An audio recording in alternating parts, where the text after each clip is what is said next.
Today we're going to talk about the history of Jack Johnson, the Galveston giant from Texas.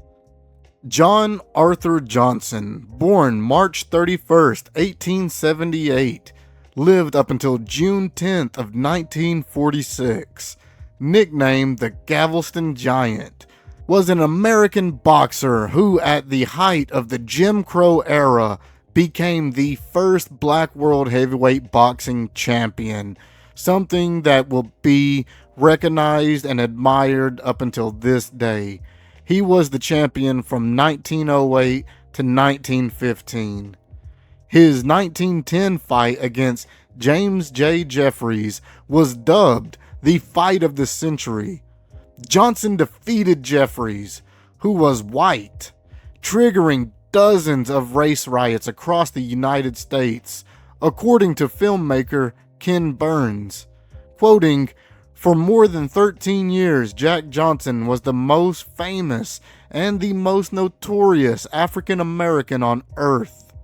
He is widely regarded as one of the most influential boxers in history, influencing everybody from Muhammad Ali to Mike Tyson."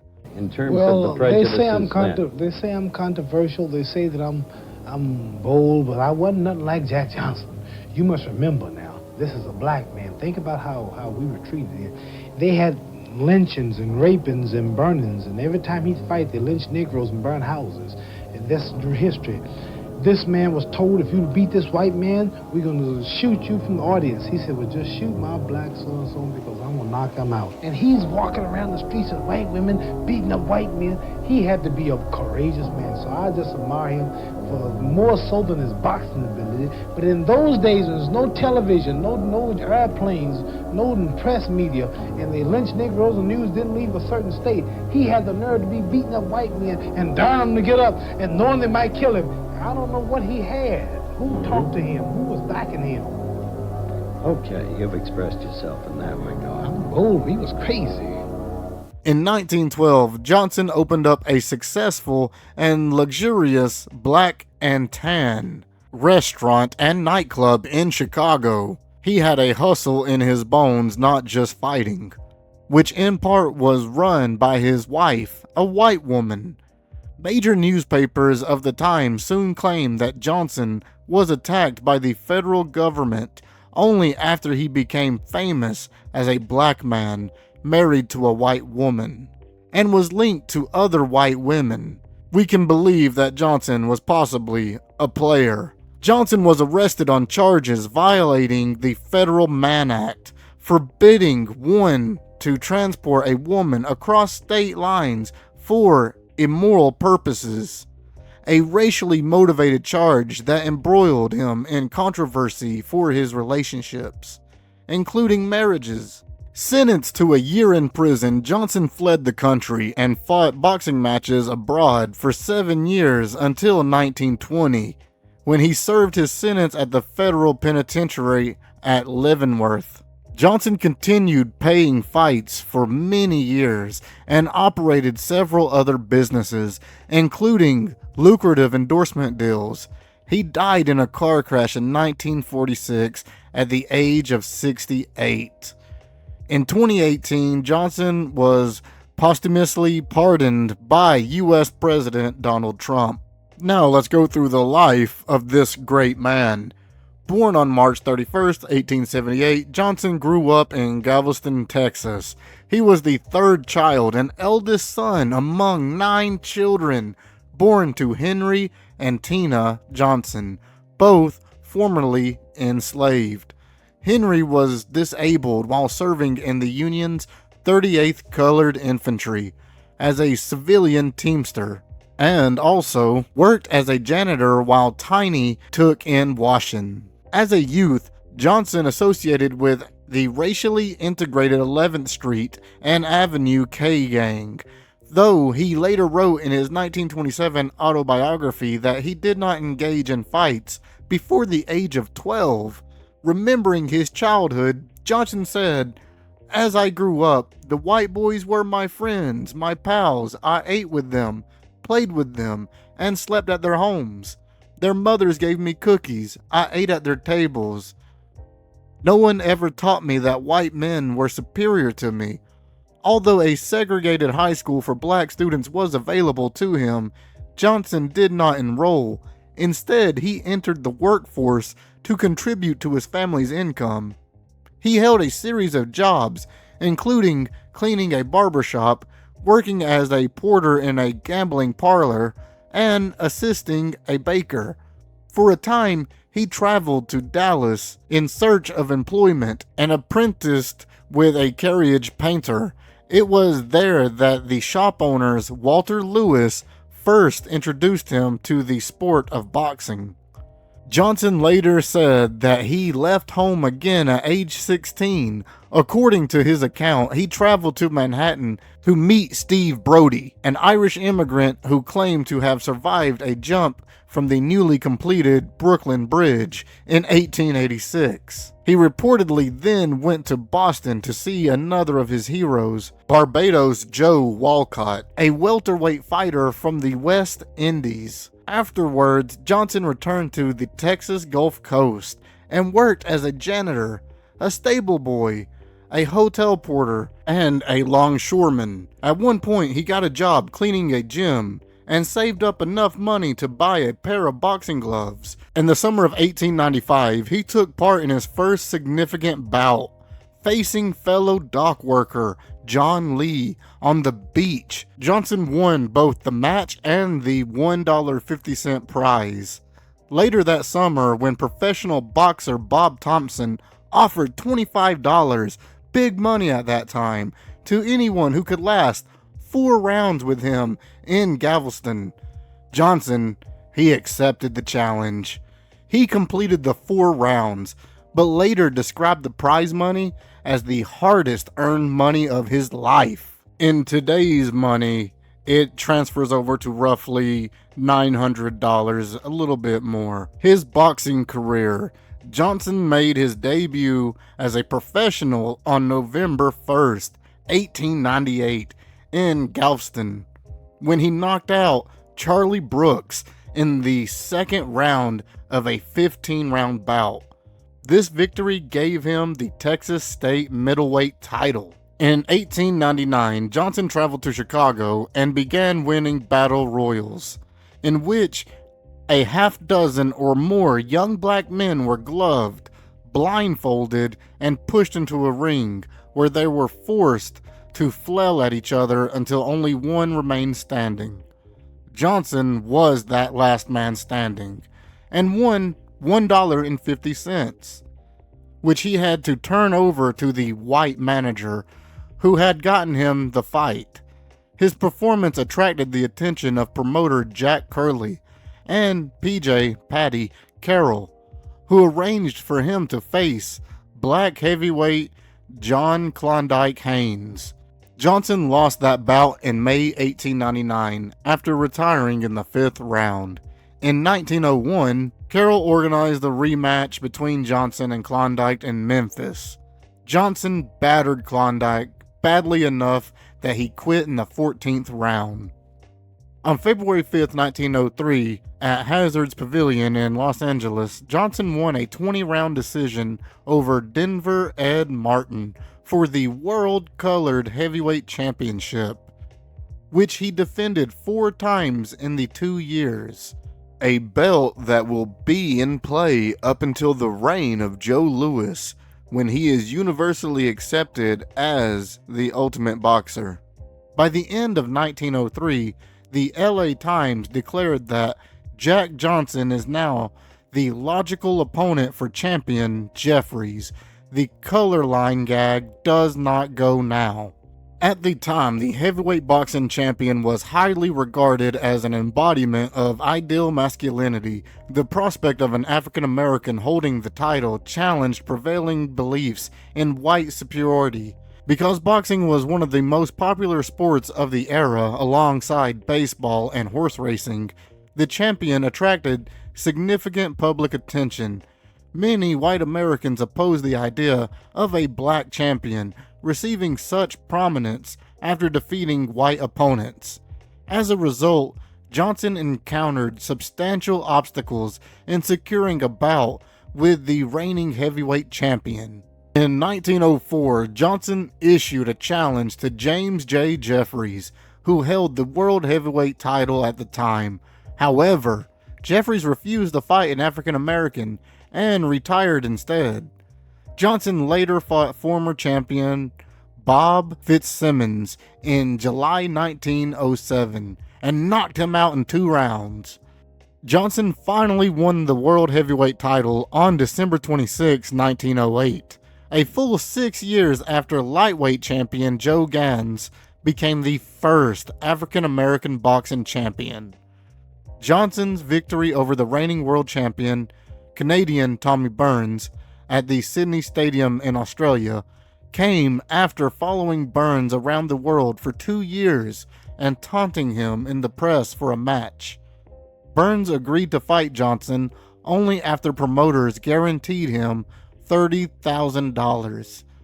Burns, who was 24 pounds lighter than the 192-pound Johnson, was practically out on his feet in the 14th round when the police jumped into the ring and stopped the fight in front of over 20,000 spectators. Referee Hugh McIntosh awarded the championship to Johnson. After Johnson's victory over Burns, racial animosity among whites ran so deep that some, including renowned American author Jack London, called for a Great White Hope to take the title away from Johnson. While Johnson was heavyweight champion, he was covered more in the press than all other notable black men combined. The lead up to the bout was peppered with racist press against Johnson. An editorial in the New York Times expressed a concern that the fight would have the deplorable effect of intensifying racial antagonism and of making race problems more difficult of solution. If the black man wins, thousands and thousands of ignorant brothers will misinterpret his victory as justifying claims to much more than mere physical equality with their white neighbors. If he loses, the members of his race will be taunted and irritated because of their champion's downfall. Johnson refused to keep a low profile in the face of criticism of his color and character, and instead took an excessively flamboyant lifestyle. He drove flashy yellow sports cars, reputedly walked his pet leopard while sipping champagne, flaunted gold teeth that went with his gold-handed walking stick, and engaged in numerous overlapping romances with women, all of them white. As title holder, Johnson thus had to face a series of fighters, each billed by boxing promoters as a Great White Hope. He fought 2 exhibitions and 3 no decisions before meeting middleweight champ Stanley Ketchel on October 16, 1909. The 205.5-pound Johnson knocked out the 170.25-pound Ketchel in the 12th round with a devastating right to the jaw, one of the hardest blows ever delivered. 5 of the challenger's teeth were ripped off at the roots. Johnson could be seen on film removing them from his glove, where he had them embedded. Ferociously. Now Stanley drops like a stone. Johnson trips, but he rises quickly. The flabbergasted crowd watches the gallant middleweight counted out, lying flat on his back. Jack Johnson had Ketchel down and out only 4 seconds after he himself had been on the canvas. Jack Johnson's biggest fight was dubbed the Fight of the Century. In 1910, former undefeated heavyweight champion James J. Jeffries came out of retirement to challenge Jack Johnson, saying, "I'm going into this fight for the sole purpose of proving that a white man is better than I won't say." He had not fought in 6 years, and he also had to lose well over 100 pounds to get back into championship fighting weight. Efforts to persuade Jeffries to retrieve the honor of the white race began immediately after the Burns-Johnson fight. Initially, Jeffries had no interest in the fight, being quite happy as an alfalfa farmer. On October 29th in 1909, Johnson and Jeffries signed an agreement to box for the heavyweight championship of the world and called promoters to bid for the right to orchestrate the event. In early December 1909, Johnson and Jeffries selected a bid from the nation's top promoter, Tex Rickard and John Gleason. The bid guaranteed a purse of $101,000, equivalent to $3,619,000 in 2025, to be divided 75% to the winner and 25% to the loser, as well as 2/3 of the revenues collected from the sales of the right to film the fight. Each boxer received 1/3 of the equity rights.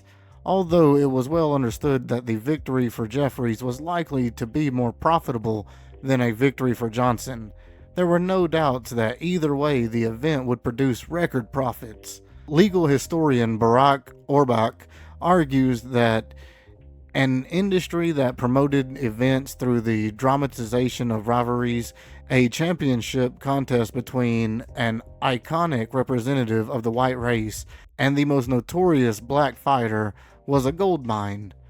Jeffries mostly remained hidden from media attention until the day of the fight, while Johnson soaked up the spotlight. John L. Sullivan, who made boxing championships a popular and esteemed spectacle, stated that Johnson was in such good physical shape compared to Jeffries that he would only lose if he had a lack of skill on the day of the fight. Before the fight, Jeffries remarked, "It is my intention to go right after my opponent and knock him out as soon as possible," while his wife added, "I'm not interested in prize fighting, but I am interested in my husband's welfare. I do hope that this will be his last fight." Johnson's words were, "May the best man win." Racial tension was brewing in the lead up to the fight, and to prevent any harm from coming to either boxers, guns were prohibited within the arena, along with the sale of alcohol and anyone who was under the effects of alcohol. Apples and all other potential weapons were barred. Behind the racial attitudes which were being instigated by the media was a major investment in gambling for the fight, with 10-7 odds in favor of Jeffries. The fight took place on July 4th, 1910, in front of 20,000 people at a ring which was built just for the occasion in downtown Reno, Nevada. Jeffries proved unable to impose his will on the younger champion, and Johnson dominated the fight. By the 15th round, after Jeffries had been knocked down twice for the first time in his career, Jeffries' corner threw in the towel to end the fight and prevent Jeffries from having a knockout on his record. In the previous round, Johnson relentlessly pursued Jeffries all over the ring. Here in round 15, he rushes Jeff against the ropes and lands a hard right uppercut. He follows it up with 3 left hooks, and Jeffries goes down for the first time in his entire professional career. The crowd leaps to its feet at the shock of what's happened. Jeff rises and gets hit with a smashing left hook, which sends him out of the ring. Jeff's chief second, with the help of a fan, lifts him to his feet. Johnson rushes Jeffries across the ring, where he floors Jeff with a paralyzing right to the head. Rickard steps between the two fighters as Sam Berger, in dark vest and hat, rushes in and stops the fight to save Jeffries from further punishment. Johnson later remarked he knew that the fight was over in the 4th round when he landed an uppercut and saw the look on Jeffries' face, stating, "I knew what that look meant. The old ship was sinking." Afterwards, Jeffries was humbled by the loss and what he had seen of Johnson in their match. "I could have never whipped Johnson at my best," Jeffries said.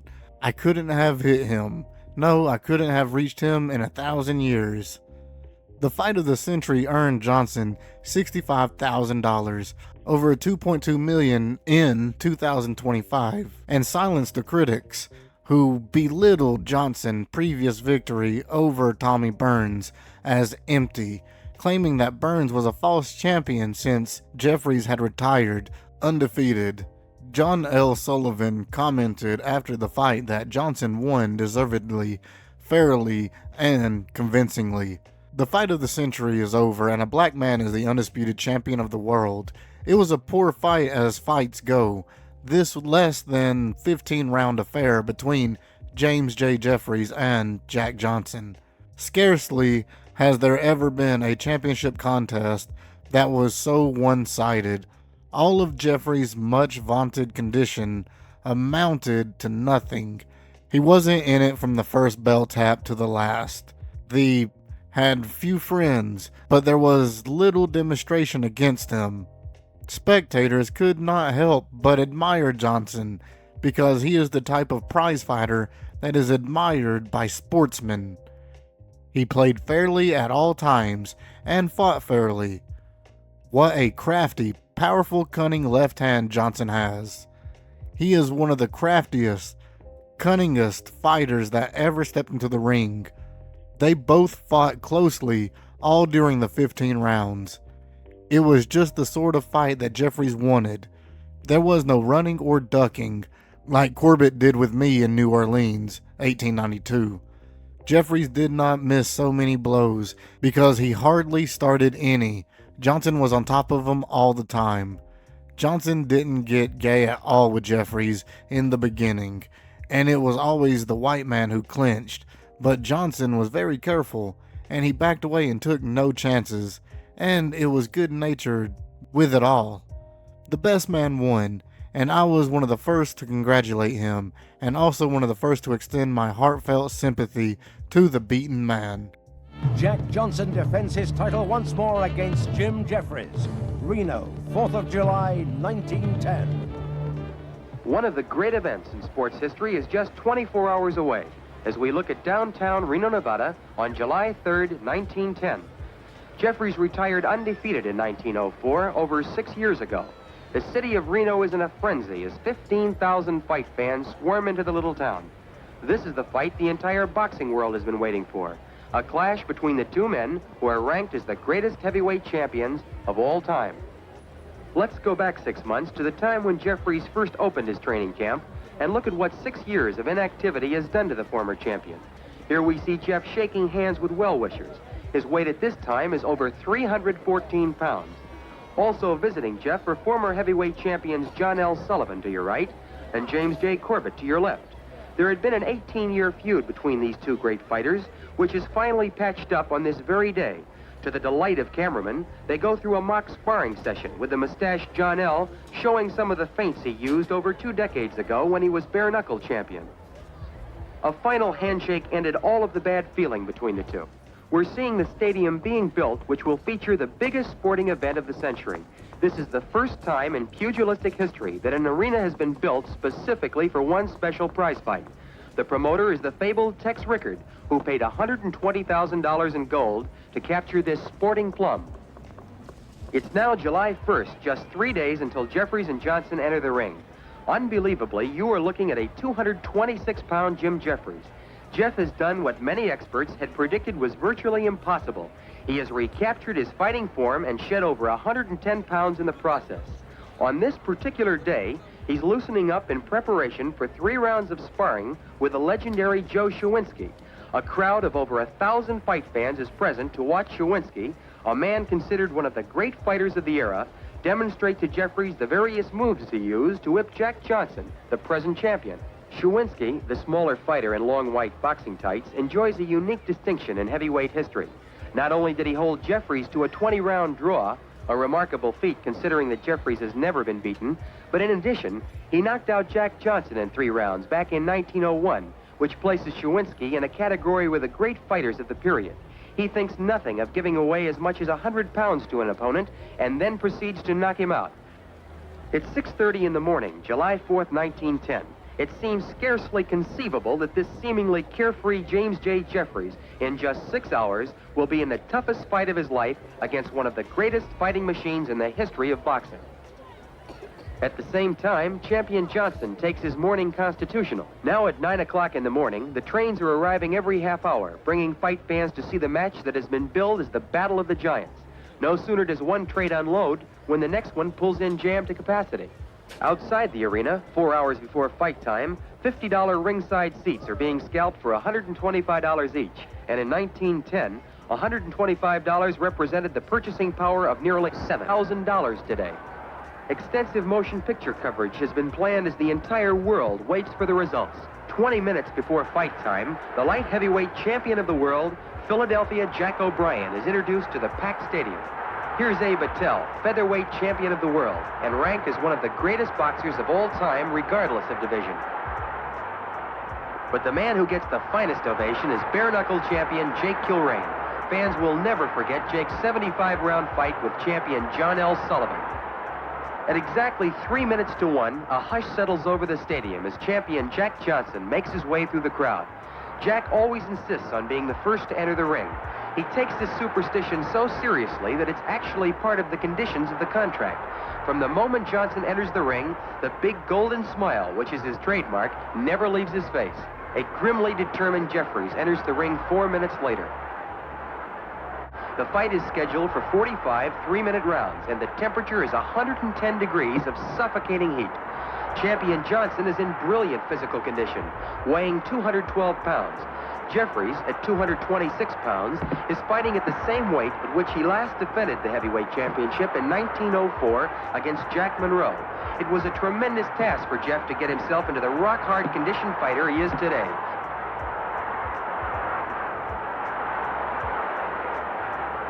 Jeffries won the heavyweight championship of the world 11 years ago, on June 9th, 1899, when he knocked out Bob Fitzsimmons in 11 rounds. After successfully defending the crown 7 times in that period between 1899 and 1904, he retired undefeated, having beaten every prominent heavyweight who wanted a chance at his crown. Round 1 draws to a close with both men conserving their energies, knowing there are a possible 44 rounds to go. As round 4 begins, neither fighter has gained a clear advantage.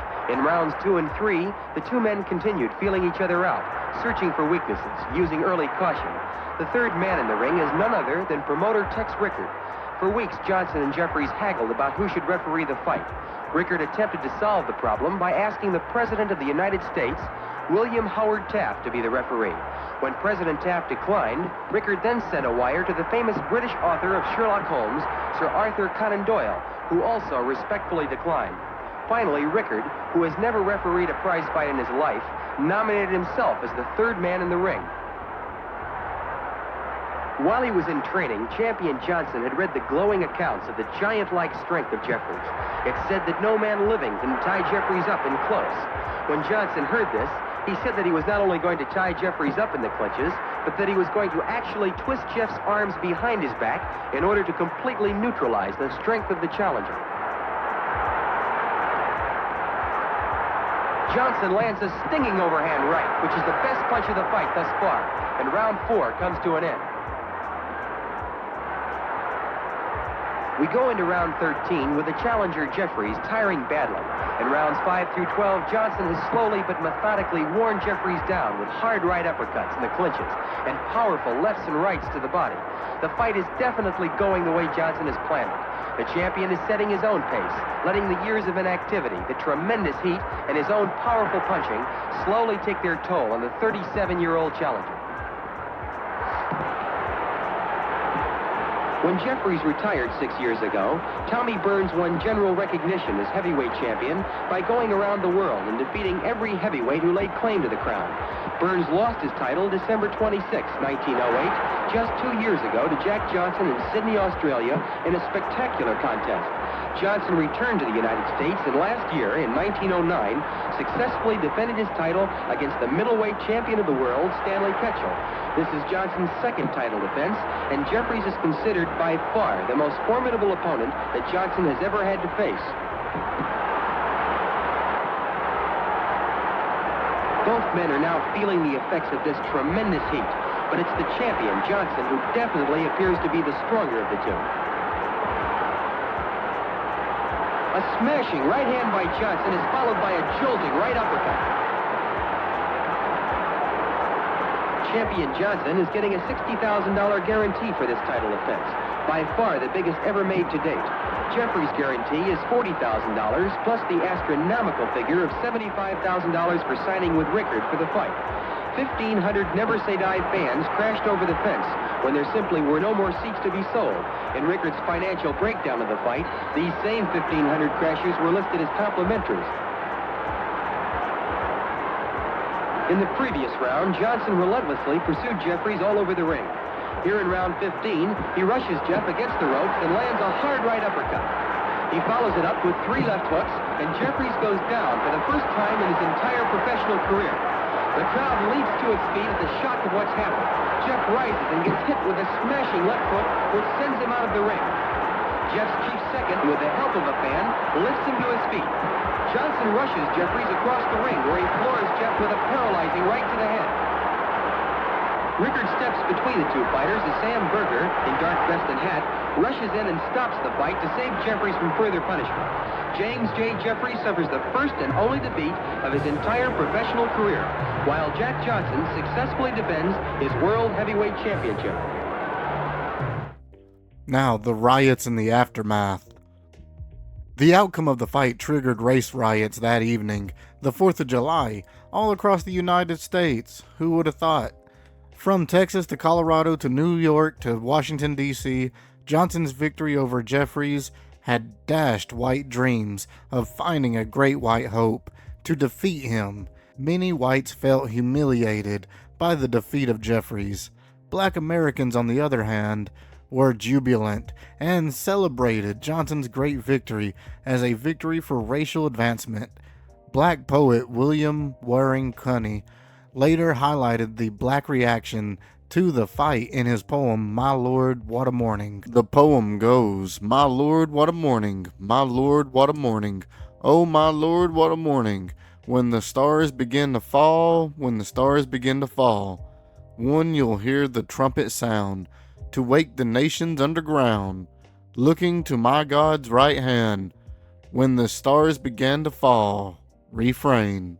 Race riots erupted in New York, Baltimore, Pittsburgh, Philadelphia, New Orleans, Atlanta, St. Louis, Little Rock, and Houston. In all, riots occurred in more than 25 states and 50 cities.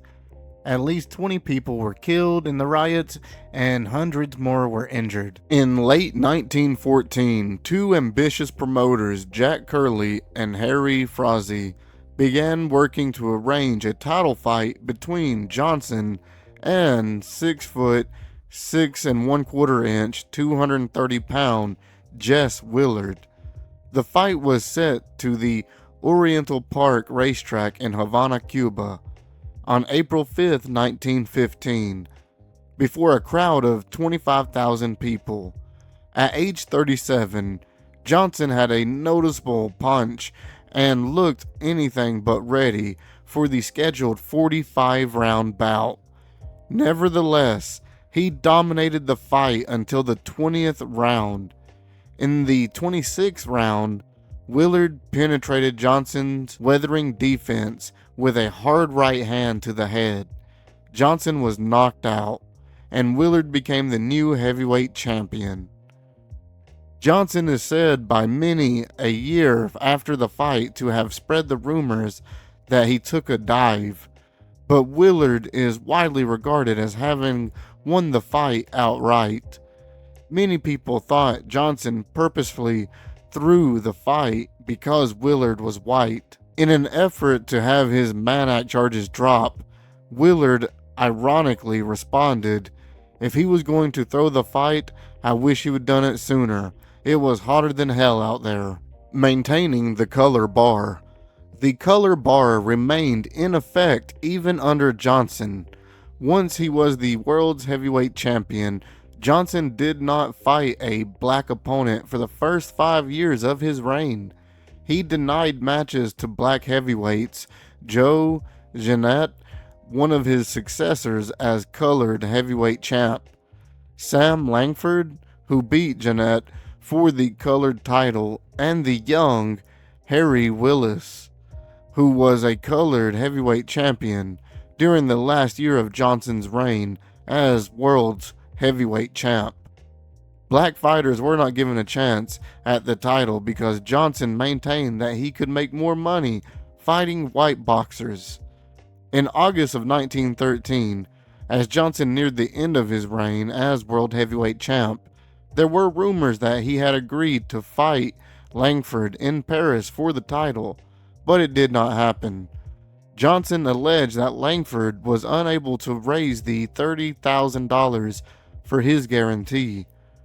Because black boxers, with the exception of Johnson, had been barred from fighting for the heavyweight championship. Johnson's refusal to fight African Americans offended the African American community, since the opportunity to fight top white boxers was rare. Jeanette criticized Johnson, saying Jack forgot about his old friends after he became champion and drew the color line against his own people. Johnson also had a unique fighting style. It was not customary in boxing during this time.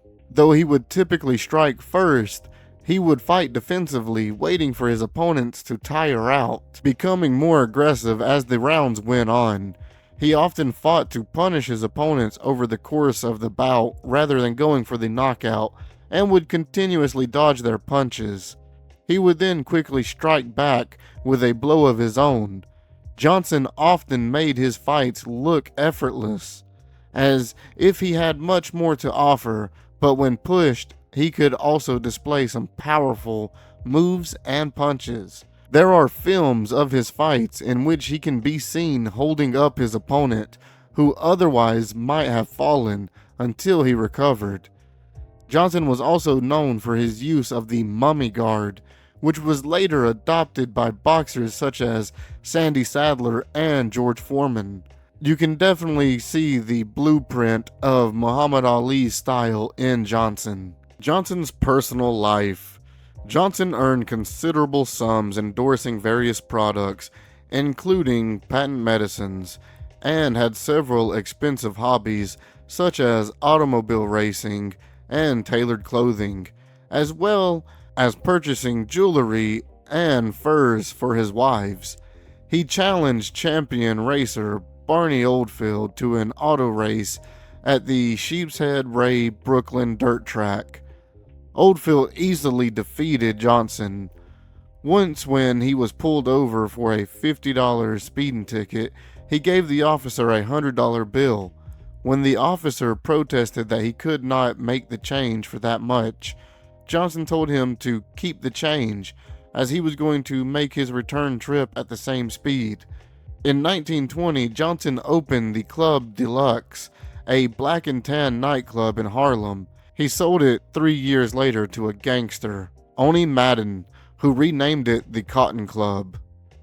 Johnson's behavior was looked down upon some in the African American community, especially by the black scholar Booker T. Washington, who said it's unfortunate that a man with money should use it in a way to injure his own people, in the eyes of those who are seeking to uplift his race and improve its conditions.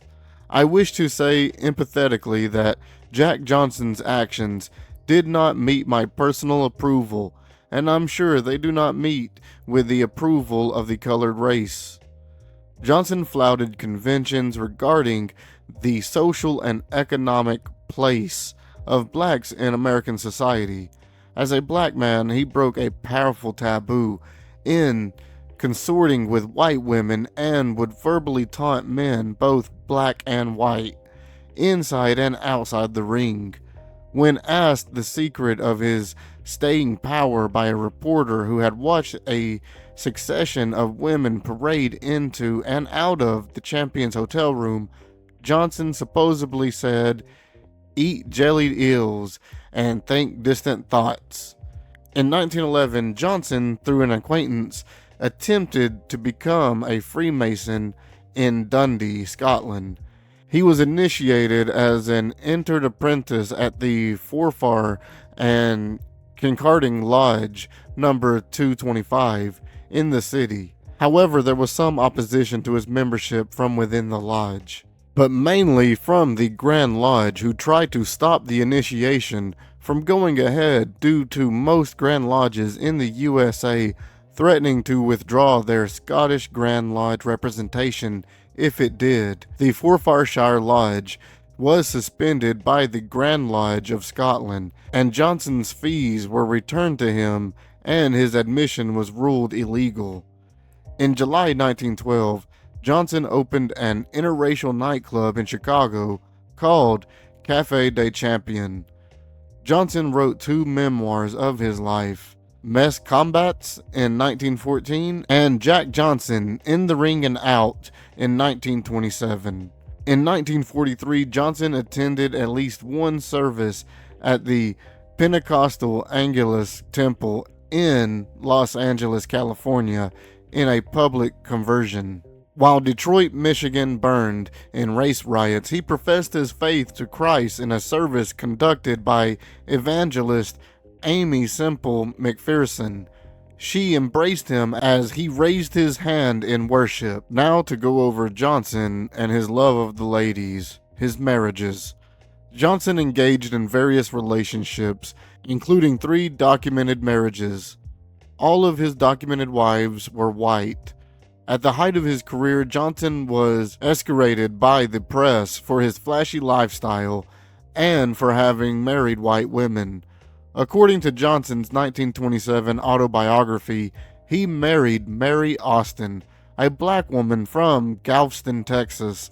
No records exist of this marriage. While in Philadelphia in 1903, Johnson met Clara Kerr, a black prostitute. According to Johnson's autobiography, Kerr left him for Johnson's friend, a racehorse trainer named William Bryant. They stole Johnson's jewelry and clothing when they left. Johnson tracked the couple down and had Kerr arrested on burglary charges. Johnson and Kerr reconciled for a while before she left him again. During a 3-month tour in Australia in 1907, Johnson had a brief affair with Alma Lola Toy, a white woman from Sydney. Johnson confirmed to an American journalist that he intended to marry Toy. When the referee printed Johnson's plan to marry Toy, it caused controversy in Sydney. Toy demanded the retraction and later won a libel lawsuit from the newspaper. After returning from Australia, Johnson said that the heartaches which Mary Austin and Clara Kerr caused me led me to forswear colored women and to determine that my lot henceforth would be cast only with white women. Johnson met Etta Terry Duria, a Brooklyn socialite and former wife of Clarence Duria, a car racer, in 1909. In 1910, Johnson hired a private investigator to follow Duria after suspecting she was having an affair with his chauffeur. On Christmas Day, Johnson confronted Duria and beat her to the point of hospitalization. They reconciled and were married on January 18, 1911. Prone to depression, her condition worsened due to Johnson's abuse and infidelity. In addition to the hostile reaction to their interracial relationship, Duria attempted to take her own life twice before she died from a self-inflicted gunshot wound on September 11, 1912. In the summer of 1912, Johnson met Lucille Cameron, an 18-year-old prostitute from Minneapolis who relocated to Chicago. At his nightclub, Café des Champions, Johnson hired her as a stenographer, but shortly after Duria's funeral, they were out in public as a couple. They were married on December 3, 1912 at 3 p.m. Cameron filed for divorce in 1924 due to his infidelity. Johnson met Irene Pinal at a racetrack in Aurora, Illinois in 1924. After she divorced her husband in the following year, they were married in Waukegan. In August 1925, Johnson and Pinu were together until his death in 1946. When asked by a reporter at Johnson's funeral what she loved about him, she replied, "I love him because of his courage. He faced the world unafraid. There wasn't anybody or anything he feared." Johnson's prison sentence. On October 18, 1912, Johnson was arrested on the grounds that his relationship with Lucille Cameron violated the Mann Act against transporting women across the states for immoral purposes. Due to her being an alleged prostitute, Her mother also swore that her daughter was insane. Cameron, soon to become his second wife, refused to cooperate, and the case fell apart. Less than a month later, Johnson was arrested again on similar charges. This time, the woman, another alleged prostitute named Belle Schreiber, with whom he had been involved in 1909 and 1910, testified against him. In the courtroom of Kennesaw Mountain Landis, the future commissioner of baseball, who perpetuated the baseball color line until his death, Johnson was convicted by an all-white jury in June 1913. Although the incidents used to convict him took place before passage of the Mann Act, he was sentenced to a year and a day in prison. Johnson skipped bail and left the country, joining Lucille in Montreal on June 25th, before fleeing to France. To flee to Canada, Johnson posed as a member of a black baseball team. They lived in exile in Europe, South America, and Mexico for the next 7 years. Johnson returned to the U.S. on July 20th, 1920. He surrendered to federal agents at the Mexican border and was sent to the United States Penitentiary, Leavenworth, to serve his sentence in September 1920. He was released on July 9th, 1921. There's a constant, persistent hoax and misconception going around on social media that claims that Johnson invented the monkey wrench, and it was named a monkey wrench as a racial slur. Johnson did receive a patent for improvements which he made to the monkey wrench, but the name monkey wrench and the first patent for it predated his birth by 35 years. Now, the passing of an icon, the death of Jack Johnson. On June 10th, 1946, Johnson and a friend were en route to New York from Texas and visited a segregated diner. When the diner refused to serve him, Johnson drove away angrily with his friend in the passenger seat. The car collided with a telegraph pole on U.S. Highway 1 near Franklinton, North Carolina. While his friend survived the crash, Johnson suffered fatal injuries and died later that day at St. Anne's Hospital in Raleigh, North Carolina, which was the nearest black hospital at 6 p.m. He was 68 years old. Johnson was buried at Graceland Cemetery in Chicago next to his first wife, Ada Doria Johnson, who took her own life in 1912. His grave was initially unmarked, but was later marked with a large tombstone, which says only Johnson. An additional marker was added after filmmaker Ken Burns released a film about Johnson's life in 2005. Johnson's new smaller gravestone reads, Jack/Johnson A. Johnson, 1878 to 1946, first black heavyweight champion of the world. Johnson's signature is on the back of the stone. To this day, Johnson is still being acknowledged and remembered, and hopefully will until the end of time, for what he did during the time that he was in. In modern day, he has shown up in recent boxing game Undisputed, where you can finally play as him. He's also had several movies or films made from him, the most notable one being the PBS one from Ken Burns. Jack Johnson was a man who didn't shy from controversy and wasn't afraid to be himself during a time when you couldn't really do that, and it showed, and his legacy has been cemented. There will never be another boxer quite like Jack Johnson. There have been others who have came close, but they will never be the personality of him. The closest one being probably Muhammad Ali. In the Mount Rushmore of black fighters, Jack Johnson is definitely up there. He would have to be placed within the top 4. His boxing record on BoxRec.com stands at 53 wins, 33 by KO, 6 losses, 6 by KO, and 8 draws. Compared to modern heavyweights of the day, Jack Johnson would be looked at as a smaller heavyweight compared to the likes of Anthony Joshua, Deontay Wilder, Tyson Fury. The current undisputed heavyweight champion of the world, Alexander Usyk from Ukraine, stands about 6'2", and he is the Jack Johnson size. And it just shows, despite the size difference and how things have changed back then, that skill, along with your personality, outshines everything. That's where Ali got his courage from. He watched Jack Johnson documentary. He said, "I'm nothing compared to Jack Johnson." Listen.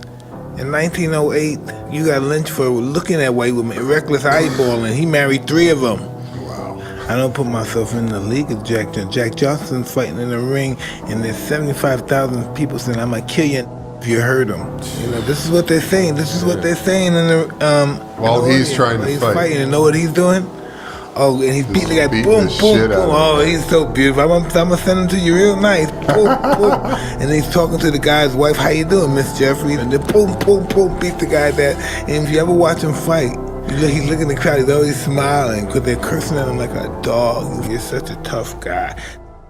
This has been my little mini doc on Jack Johnson, the Galveston Giant. I hope it was good. I hope y'all enjoyed it. I hope I hit all the main things about him. He is one of my favorite fighters. I personally have a collector's card from the 1920s, I think it was. I spent a few hundred on. I just have the utmost respect for this fighter, and I hope his legacy just continues. Thanks for watching, everybody. And remember, it's all about attitude. Sit back and listen to the beat.